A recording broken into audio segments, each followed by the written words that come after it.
Hello friends, welcome here. 2022 মাধ্যমিক পরীক্ষার জন্য WBHA থেকে যে লেটেস্ট টেস্ট পেপারটা রিলিজ করেছে তার ম্যাথমেটিক্স পেজটা নিয়ে আজকে ডিসকাস করব। ম্যাথমেটিক্সের দেখো যে সেকেন্ড পেপারটা আছে নর্থ বেঙ্গল, সেটার কয়েকটা স্পেশাল কোয়েশ্চেনের সলিউশন আজকে জেনে নেবো কি করে আসছে। দেখো এখানে 4-এর 12 নম্বরের অঙ্কটা বলেছে যে এরকম একটা শঙ্কু দিয়েছে, শঙ্কুর ব্যাসার্ধ আর উচ্চতাটা আছে। এর পরে বলেছে যে এই শঙ্কুটারই যদি ব্যাসার্ধ একই রেখে উচ্চতা যদি আমরা দ্বিগুণ করে দিই তাহলে আয়তন বা ভলিউম শতকরা কত বৃদ্ধি পাবে, মানে পার্সেন্টেজটা কত ইনক্রিজ করবে। তাহলে আমি এখানে লিখছি ইনিশিয়াল যেটা মানে প্রাথমিক যে ব্যাসার্ধ বা রেডিয়াস হচ্ছে আর প্রাথমিক যে উচ্চতা ওটা হচ্ছে এইচ। এখানে আমাদেরকে আয়তন নিয়ে বলতে বলেছে, তাহলে আয়তন কত? V equal to 1/3 pi R square H, এটা হচ্ছে ফর্মুলা।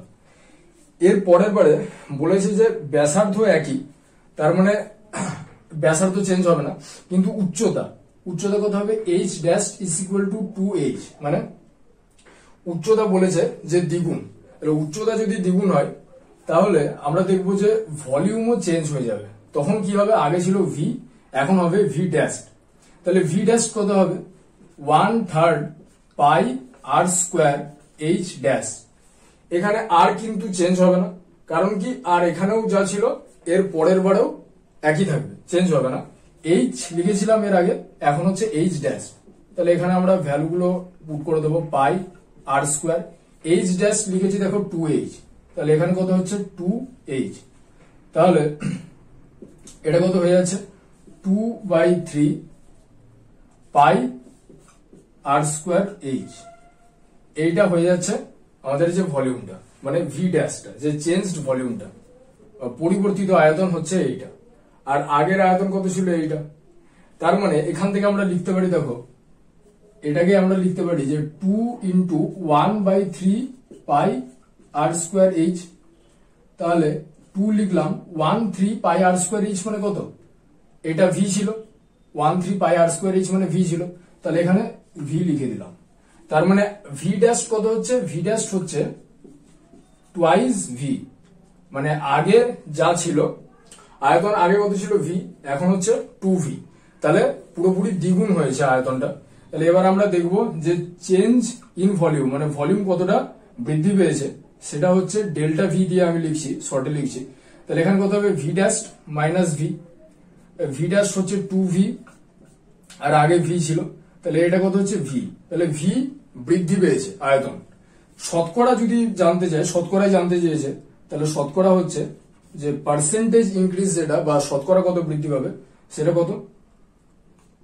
এখানে বৃদ্ধি পেয়েছে ভি, আর কতর মধ্যে? ভি এর মধ্যেই বৃদ্ধি পেয়েছে, মাল্টিপ্লাইড বাই 100, কারণ এখানে ভি বৃদ্ধি পেয়েছে আর আগে কত ছিল? ভি। তাহলে এটা কেটে হচ্ছে তাহলে কত? 100%।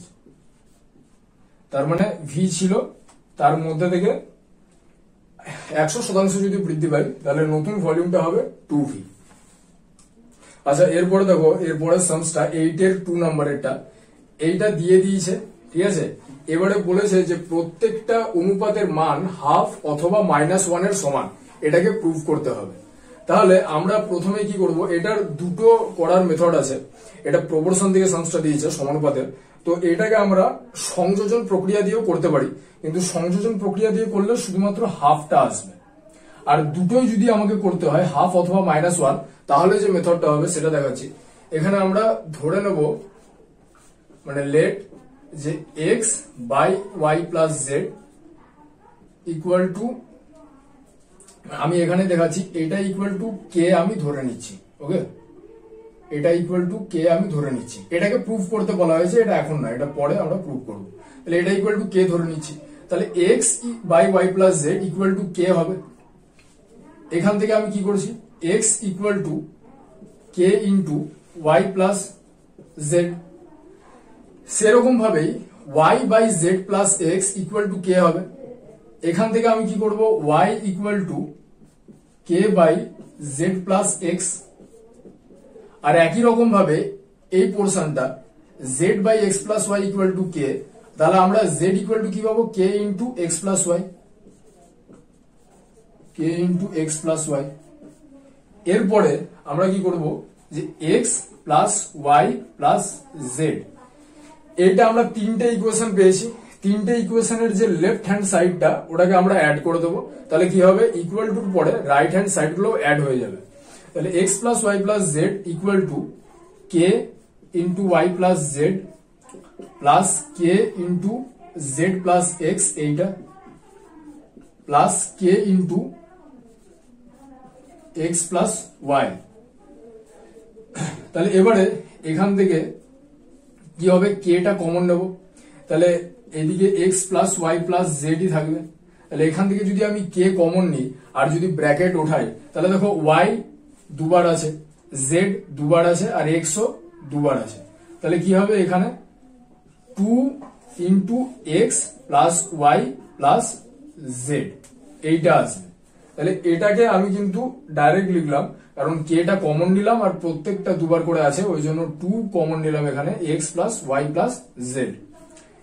এবারে এইটাকে বাদিকে আনবো। তাহলে X plus Y plus Z এটা তো আছেই, ব্র্যাকেটে রাখলাম, minus 2k into X plus Y plus Z equal to কি হবে 0। তাহলে এখান থেকে আমি X plus Y plus Z এখানেও আছে এখানেও আছে, দুটোই কমন নিচ্ছি, মানে দুটো থেকে কমন নিচ্ছি। তাহলে X plus Y plus Z common নিলে এখান থেকে পড়ে থাকবে, এখান থেকে এইটা যদি আমি নিয়ে নিই তাহলে 1 পড়ে থাকবে, আর এই পুরো টার্মটা থেকে যদি এইটা নিয়ে নিই তাহলে মাইনাস 2k পড়ে থাকবে ইকুয়াল টু 0। এবারে তোমরা জানো যে এরকম দুটো পলিনোমিয়ালের যদি মাল্টিপ্লিকেশনটা 0 হয় তাহলে ইচ পলিনোমিয়াল ইকুয়াল টু 0 হবে, মানে প্রত্যেকটা ইকুয়াল টু 0 হবে। তাহলে এখানে x plus Y plus Z equal to 0 এইটা একটা আসছে। আরেকটা পেয়ে যাব এইটা, এটা আমি নিচে লিখছি 1, আচ্ছা এটা এখানে লিখছি 1 মাইনাস 2k ইকুয়াল টু 0। তাহলে এখান থেকে কি হচ্ছে, k is equal to half হবে। এবারে দেখো এটা প্রুফ করতে দেওয়া ছিল হাফ, আমরা কিন্তু প্রত্যেকটা অনুপাত বা রেশিও ধরে নিয়েছিলাম কে এর সমান বা কে এর ইকুয়াল, আর এখানে কে ইকুয়াল টু হাফ এসছে। তাহলে ফার্স্টেরটা প্রুফ হয়ে গেছে যে প্রত্যেকটা রেশিও হাফের সমান হবে। তো এইখানে একটা প্রুফড হলো। আরেকটা তারপরের যে পোর্শনটা দেখো, অথবা এখানে দেওয়া ছিল হাফ অথবা অর -1 এর সমান হবে। তো এটা কি করে করব, এখান থেকে এই যে পোর্শনটা বাকি আছে এখান থেকে আমি নিচ্ছি এক্স প্লাস ওয়াই, আচ্ছা এখান থেকে আমি ওয়াই প্লাস জেডটাকে রাখছি, ঠিক আছে, y plus Z equal to minus x. Okay, এই দুটো কিন্তু আলাদা। তাহলে ওয়াই প্লাস জেড আমি রাখলাম বাদিকে, এক্সটা ওদিকে যাচ্ছে, মাইনাস এক্স হচ্ছে। এবারে আমি দেখো ওয়াই প্লাস জেড এর যে মানটা আমি এই ফার্স্টের রেশিওটাতে পুট করে দেবো। এই যে এইটা যে আছে অনুপাতটা, আমি এইটা এইদিকে লিখছি। এখানে কি আছে, X by Y plus Z, ঠিক আছে। তাহলে এইটা কি, এটা ইকুয়াল টু এক্স লিখলাম, আর ওয়াই প্লাস জেড এর ভ্যালুটা দেখো আমরা এইমাত্র পেয়ে গেছি মাইনাস এক্স। তাহলে এখানে মাইনাস এক্স লিখে দিচ্ছি। তাহলে কেটে কত হবে, এক্স এক্স কেটে গেল, -1 পড়ে থাকলো। তাহলে কি হবে, X by Y plus Z equal to -1। এটা হয়ে গেল এই যে সেকেন্ডেরটা প্রুভ হলো। যে সেকেন্ডেরটা দিয়েছিল -1 এর সাথে সমান হতে হবে, এইটা এখানে -1 এর সাথে সমান করলাম। এটা শুধুমাত্র ফার্স্ট পার্টটা হলো। একই রকম ভাবে আমরা সেকেন্ড পার্টটা থেকেও করতে পারি। যখন এই পার্টটা করব সেকেন্ড পার্টটা, তখন কি করব, এখান থেকে জেড প্লাস এক্সটা রাখবো, জেড প্লাস এক্স। তাহলে কি হয়ে যাবে, ওয়াইটা ওদিকে চলে যাবে মাইনাস ওয়াই হয়ে। তখন এই পার্টটাতে আমি কি করব, Y by Z plus X এর জায়গায় মাইনাস ওয়াই পুট করব, এইটাও -1 আসবে। আর একই রকম ভাবে এইটাও করব। এটা যখন করব তখন এক্স প্লাস ওয়াইটাকে বাদিকে রাখবো আর জেডটাকে ওদিকে হয়ে যাবে। তাহলে কত হবে, মাইনাস জেড। এখানে যদি আমি মাইনাস জেড পুট করি এক্স প্লাস ওয়াই এর জায়গায়, তাহলে কেটে সেই -1ই আসবে।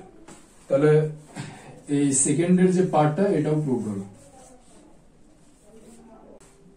এরপরে 12 এর অঙ্কটা আমরা দেখে নেবো। দেখো এখানে বলেছে একটি সমকোণী চৌপল মানে হচ্ছে কিউবয়েড, ঠিক আছে, এরকম শেপ, মানে ইট যেটা হয় ইটের যে শেপটা ওটাই দিয়েছে। এইটার আয়তন বা ভলিউমটা বলে দিয়েছে 432 সেন্টিমিটার কিউব, এখানে লিখেছি। এরপরে বলেছে যে এই সমকোণী চৌপলটাকে গলিয়ে, এটা একটা মেটালের তৈরি, এটাকে গলিয়ে সমান আয়তনের বিশিষ্ট দুটো ঘনক তৈরি করা হলো, মানে এইগুলো ঘনক বা কিউব, যেটাকে আমরা লুডোর ছক্কা যেরকম এক্সাম্পল দিলে আমরা বুঝতে পারবো। তাহলে এরকম দুটো তৈরি করা হয়েছে, ঠিক আছে। আমরা জানি যে সমকোণী চৌপলের লেন্থ, ব্রেথ আর হাইট, মানে দৈর্ঘ্য, প্রস্থ এবং উচ্চতা তিনটেই কিন্তু বিভিন্ন মাপের হয়, কিন্তু ঘনকের যে কোনো একটা এজ এ হলে সব, মানে ওটার দৈর্ঘ্য, প্রস্থ, উচ্চতা তিনটেই কিন্তু এ মাপেরই হবে, মানে সমান মাপেরই হবে। তাহলে আমি দেখো এখানে কোন জিনিসটা মানে চেঞ্জ হবে না, এটা ভলিউমটা চেঞ্জ হবে না। সমকোণী চৌবলের যা ভলিউম ছিল, গলিয়ে যখন দুটো সমান মাপের ঘনক তৈরি করা হলো, ভলিউম কিন্তু মানে চেঞ্জ হবে না। মানে এইটার ভলিউম 432, তো দুটো ঘনকের মোট যে আয়তন বা মোট যে ভলিউম সেটা কত হবে 432, আর দুটো ঘনকের যে আয়তনটাও সমান বলেছে। তাহলে প্রতিটা ঘনকের আয়তন কত হবে, আমরা ভি ড্যাশ নিচ্ছি, মানে এটা হচ্ছে প্রতিটি ঘনকের আয়তন। তাহলে কত হবে 432 ডিভাইড বাই 2, তাহলে কত হবে 216 সেন্টিমিটার কিউব। এটা হচ্ছে প্রতিটি ঘনকের আয়তন। এবার আমরা জানি যে ঘনকের বা কিউবের আয়তন বা ভলিউমের ফর্মুলা কত হচ্ছে, ভলিউমের ফর্মুলা হচ্ছে V dash equal to A cube, এটা হচ্ছে ফর্মুলা। এ হচ্ছে প্রতিটি বাহু ঘনকের বা ইচ সাইড। এবারে আমরা কি করব, এই দুটোকে ইকুয়াল করে দেবো। কোয়েশ্চেন করেছে যে ঘনকের বাহুর দৈর্ঘ্য বা এর ভ্যালুটা কত, এই যে এখানে এ যেটা লিখেছি এর ভ্যালুটা কত এটাই চেয়েছে। তাহলে কি করব, a cube is equal to 216, এই দুটোকে ইকুয়াল করে দিলাম। কি হবে, a is equal to cube root of 216, এটা কিউব রুট হবে। তাহলে এখান থেকে যদি আমরা করি এর ভ্যালুটা আমরা পেয়ে যাব 6। 6 কে আমরা যদি 3 টাইমস মাল্টিপ্লাই করি বা 3 বার মাল্টিপ্লাই করি তাহলে 216 আসবে। তাহলে এটাই হচ্ছে অ্যান্সার। এটাই চেয়েছিল যে ঘনকের প্রতিটি বাহুর দৈর্ঘ্য কত বা কিউবের যে সাইড গুলো আছে তার দৈর্ঘ্য কত, এটা হচ্ছে 6 হবে অ্যান্সার। এরপরে 7-এর 3-এর অঙ্কটা আমরা দেখে নেবো। দেখো এখানে বলেছে এক্স এর ভ্যালুটা দিয়ে দিয়েছে 3 প্লাস 2√2। এরপরে এটাকে প্রমাণ করতে দিয়েছে, এটা প্রুফ দ্যাট লিখেছি যে root X minus 1/√x equal to 2। এরপরে আমরা এইটা করতে গেলে জেনারেলি আমাদের মনে হবে যে এটাকে আমরা রুট নিয়ে নিই, কিন্তু রুট নিলে এখানে ভেতরেও একটা রুট আছে, বাইরে যদি আবার রুট আসে তাহলে সমস্যা হবে। ওই জন্য যেটা প্রুফ করতে দিয়েছে সেটা আমরা নিজেদের সুবিধা মতো সাজিয়ে নেব। কি করেছি, এখানে রুট এক্স আছে মাইনাস 1/√x ইকুয়াল টু 2। এটাকে আমরা কি করব, ক্যালকুলেশন করে আমরা বোথ সাইডে সাজিয়ে নেব। তাহলে কি করছি, প্রথমে এলসিএম করছি। তাহলে এটা হয়ে যাবে এক্স আর এটা হয়ে যাবে 1, এটা 2 ডান দিকে আছে। ক্রস মাল্টিপ্লিকেশন করছি, X minus 1 equal to 2 root X, এই অবধি আসলো। এবার দেখো আমরা আমাদের উদ্দেশ্য হচ্ছে রুটটাকে সরানো, এক্স এর উপর থেকে রুটটাকে এলিমিনেট করা। তাহলে আমরা কি করব, বোথ সাইডে স্কোয়ার করব। তাহলে বোথ সাইডে আমরা এখানে স্কোয়ার করে দিচ্ছি। এটাকে স্কোয়ার করলে কি হবে, এ মাইনাস বি হোল স্কোয়ার এর ফর্মুলা। তাহলে x square minus 2x plus 1 equal two, এখানে কত হবে 2 স্কোয়ার হচ্ছে 4 আর রুট এক্স এর স্কোয়ার হচ্ছে x। তাহলে এটা আসলো। এবারে কি হচ্ছে, এক্স স্কোয়ার মাইনাস 2x আছে, 4x টা এদিকে আসলো মাইনাস 4x হয়ে প্লাস 1 ইকুয়াল টু 0। এখান থেকে কি করবো, x square minus 6x plus 1 equal to 0 আসছে। তাহলে এখানে দেখো রুট নেই, আমরা এটাকে রুটটাকে এলিমিনেট করতে চাইছিলাম। তাহলে এখানে এক্স স্কোয়ার আছে, এক্স আছে আর প্লাস 1 আছে ইকুয়াল টু 0। তার মানে যেটা আমাদেরকে প্রুফ করতে দিয়েছিল সেটাকে আমরা রিঅ্যারেঞ্জ করে এরকম করে সাজিয়ে নিলাম। আমরা যদি এলএইচএস মানে হচ্ছে এইটাতে ভ্যালু পুট করে যদি 0 আনতে পারি তাহলে যেটা প্রুফ করতে দিয়েছিল সেটা হয়ে যাবে। তো এর জন্য কি করতে হবে, আমাকে এক্স স্কোয়ারটাকে প্রথমেই এভালুয়েট করতে হবে। এক্স ছিল এইটা, তাহলে এক্স স্কোয়ার কত হবে 3 প্লাস 2√2 এটার স্কোয়ার। তাহলে এখানে কত হবে, এ প্লাস বি হোল স্কোয়ারের ফর্মুলা 9 3 স্কোয়ার মানে 9, এটা হচ্ছে যদি 2ab করি তাহলে 3 দুগুণে 6 6 দুগুণে 12 √2, আর এখানে 2√2 যদি আমরা স্কোয়ার করি তাহলে 8 আসবে। ঠিক আছে, 2√2 স্কোয়ার করলে 8 আসবে, কারণ 2 দুগুণে 4, আর এখানে √2 এর স্কোয়ার করলে শুধু 2 আসবে, তাহলে এখানে 8 আসলো। তাহলে 9 প্লাস 8 17 প্লাস 12 √2, এটা হচ্ছে এক্স স্কোয়ারের ভ্যালুটা যেটা আমরা বের করলাম। এবারে এইটা এলএইচএস এর জায়গাতে আমরা জাস্ট ভ্যালুটাকে পুট করে দেবো, এলএইচএস বলে লিখছি, ইকুয়াল টু কত আছে x square minus 6x plus 1, এটা আছে। এবারে এখানে আমরা ভ্যালুটা পুট করবো, এক্স স্কোয়ারের ভ্যালু হচ্ছে 17 প্লাস 12 √2 মাইনাস 6 দিলাম, x এর ভ্যালুটা এটাকে আমরা পুট করব 3 প্লাস 2√2 প্লাস 1 যেরকম ছিল রয়ে গেল। তাহলে এটা এখানে সিম্পল ক্যালকুলেশন হবে, এটা প্লাসে মাইনাসে মাইনাস 3 6 18 আর প্লাসে মাইনাসে মাইনাস 12 √2 প্লাস 1 হচ্ছে। তো এখান থেকে 12 √2 প্লাস আছে আর 12 √2 মাইনাস আছে, পুরোটাই ক্যান্সেল হয়ে যাবে, কেটে যাবে। আর এখান থেকে কত হয়েছে 17 মাইনাস 18 আর প্লাস 1, তাহলে 17 প্লাস 1টাকে 17 এর কাছে আনলাম, মাইনাস 18 লিখলাম, এখান থেকে কত হচ্ছে 18 মাইনাস 18 কত আসলো 0, প্লাস 18 মাইনাস 18 0। তাহলে এখানে দেখো 0 ছিল আরএইচএস এ, তাহলে এইটাই হচ্ছে আরএইচএস। তাহলে আমরা এবারে লিখবো এলএইচএস ইকুয়াল টু আরএইচএস, এটা আমাদের, তাহলে এইটা প্রুভড হয়ে গেল।